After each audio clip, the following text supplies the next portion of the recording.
Before you hear what investigators uncovered, like, comment, share, and subscribe, because this case proves how close someone came to committing the perfect crime. You won't believe what detectives discovered when they reopened a quiet apartment where nothing looked disturbed, no signs of struggle, no forced entry, and no witnesses willing to talk. It started with the disappearance of Daniel Mercer, a respected financial consultant who vanished after leaving his office late one Friday night. His car was parked neatly in his garage, his phone was charging on the kitchen counter, and his wallet sat untouched on the table. To everyone else, it looked like a man who simply chose to walk away. But investigators noticed something subtle. The apartment was too clean, not tidy, cleaned. Detective Lauren Hayes led the case, and from the beginning, she felt something was staged. Daniel had just finalized a major business deal worth millions, and two people stood to gain if he disappeared.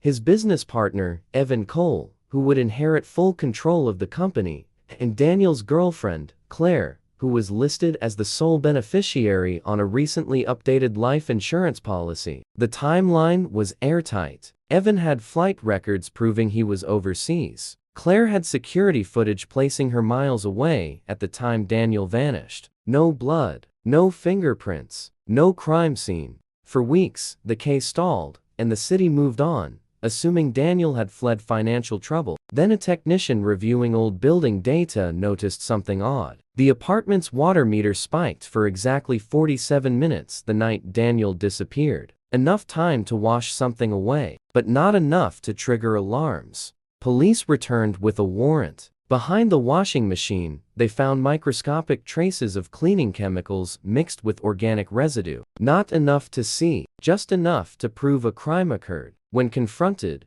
Claire broke down. She admitted Daniel planned to expose Evan for embezzlement. Evan knew, and together, they planned everything. A staged argument, a fall that looked accidental, a cleanup so precise it erased almost every trace. Evan thought distance made him untouchable. Claire thought love would protect her. They were wrong. Both were arrested within 48 hours. The crime was nearly flawless, nearly invisible, and it almost worked. What still haunts investigators is this. If that single data spike hadn't been noticed, Daniel Mercer would still be classified as missing, and two criminals would be living free, convinced they'd beaten the system. And if you want to see how many crimes like this almost slip through the cracks, the rest of these stories are waiting here. And this was only the beginning.